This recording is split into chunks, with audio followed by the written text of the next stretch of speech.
আমরা এখন আছি করোনেশন ব্রিজের পাশে, দেখতে পাচ্ছ করোনেশন ব্রিজ। এবার এই ব্রিজটাকে সেবক ব্রিজও বলা হয়, আবার বাঘপুলও বলা হয়। তো খুব ইন্টারেস্টিং, এই যে নদীটা দেখতে পাচ্ছ, তিস্তা নদী, তিস্তা নদীর উপরে এই ব্রিজ।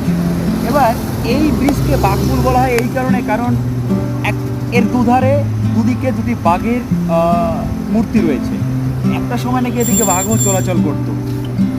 1937-এ এই ব্রিজটি কাজ শুরু হয়েছিল। এবার নামটি কেন করোনেশন হয়েছিল, কারণ সেই সময় ইংল্যান্ডের কিং জর্জ সিক্স এবং রানী এলিজাবেথ তারা সিংহাসনে বসেছিল। তো that's why it is named as coronation bridge. তো আমরা দার্জিলিং ডিস্ট্রিক্ট কভার করলাম, এবার চলছে আমাদের নেক্সট ডেস্টিনেশন, সঙ্গে থাকবে।